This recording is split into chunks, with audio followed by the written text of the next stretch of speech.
South India shopping mall, the wedding మంత్ర, సరికొత్త wedding collection, south India shopping mall.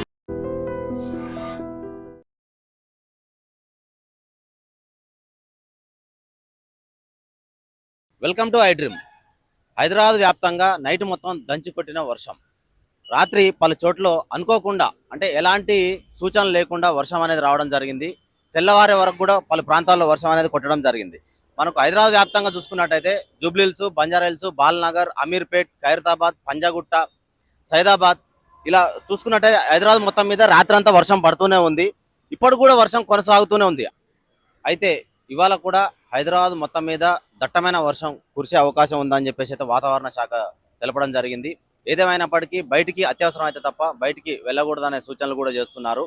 అలాగే మన హైదరాబాద్ చుట్టుపక్కల చూసుకున్నట్టయితే కూడా డిస్టిక్ జిల్లాల వారీగా కూడా తెలంగాణ రాష్ట్రంలో మహబూబ్ నగర్, అలాగే భద్రాద్రి కొత్తగూడెం జిల్లా, జగిత్యాల, మెదక్, నల్గొండ, సూర్యాపేట ఇలా కొన్ని ప్రాంతాల్లో కూడా వర్షం అనేది కురవడం జరుగుతుందని చెప్పేసి వాతావరణ శాఖ తెలియజేయడం జరిగింది. వాహనదారులైనా సరే, పాదచారులైనా సరే, బిజినెస్ కోసం బయటికి వెళ్ళే వాళ్ళైనా అత్యవసరం అయితే తప్ప బయటికి వెళ్ళకూడదని చెప్పేసి రెయిన్ అలర్ట్ శాఖ అయితే జారీ చేయడం జరిగింది. మరి కొద్ది గంటల పాటు కూడా ఈ వర్షం అనేది కొనసాగేటట్టు కనబడుతుంది. అందుకనే చూసుకొని ప్రయాణాలు చేయాలని చెప్పేసి చెప్పడం జరుగుతుంది. గమనించినట్లయితే మనం ఇక్కడ ఎల్బీనగర్ ప్రాంతంలో ఉన్నాము. ఇక్కడ కారు, BMW కారు నీటిలోనే సైలెన్సర్ వరకు మునిగిపోవడం జరిగింది. దానివల్ల ఏంటంటే కారు ఇక్కడ వదిలేయడం జరిగింది అనమాట.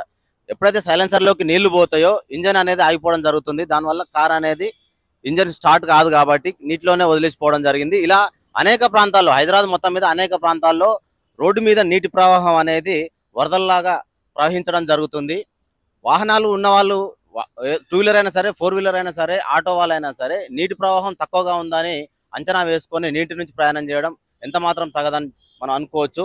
ఎందుకంటే తక్కువగా ఉంది, మనం రెగ్యులర్గా వెళ్ళే రోడ్డే కదా అని చెప్పేసి మనం కామన్గా నేను రోజు ఇదే రూట్లో తిరుగుతుంటా, ఆఫీస్కి వెళ్తుంటా, ఇంటికి వస్తుంటా అని చెప్పేసి మనము ఒక గుడ్డి నమ్మకంతో ప్రయాణం చేయకూడదు. నీటిలో ఇరుక్కుపోతే మాత్రం వేలకు వేలు మనం ఖర్చు చేయాల్సిన అవసరం ఉంటుంది. అలాగే కార్ల విషయం, ఈ BMW కార్ ఒక్కసారి ఆలోచించుకుంటే దీనిది మినిమం సర్వీసే 20-30 వేలు ఉంటుంది, జనరల్ సర్వీస్. అలాంటిది ఇప్పుడు నీటిలో మునిగిపోయింది. ఇప్పుడు ఈ సైలెన్సర్లోకి నీళ్లు పోయి ఇంజన్లోకి వాటర్ వెళ్ళిపోవడం వల్ల ఇది జనరల్గా చూసుకున్నా కూడా ఎంత ఖర్చు అవుతుందో ఒకసారి అంచనా వేయండి.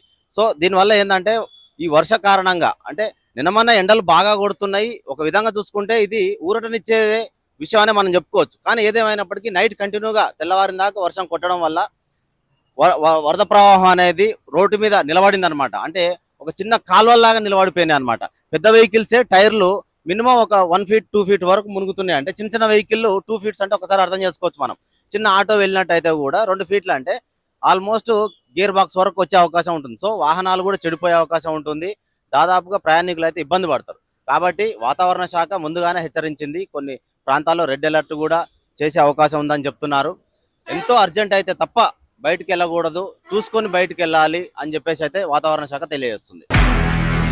నిజంగా ప్రస్తుతం ఉన్నటువంటి సమాజం దేనికి ప్రయారిటీ ఇస్తుంది? ఆర్థిక సంబంధాల చుట్టూ మాత్రమే తిరుగుతుంది. మళ్ళీ ఎన్నికలంగానే చాలా విరక్తి కలుగుతాను. మంచి అనిపిస్తుంది కదా, లేడీస్ కూడా ఛాలెంజింగ్ జాబ్స్ చేసినప్పుడు చాలా బాగుంటది. ట్రాఫిక్ అసిస్టెంట్స్ గా నియమించిన ట్రాన్స్జెండర్స్ అందరితో సాల్యూట్ చేయించుకుంటున్నారు. ఫుడ్ డెలివరీ ఇవ్వటానికి వెళ్ళినటువంటి డెలివరీ బాయ్ అనిల్ పై కళ్ళ ముందు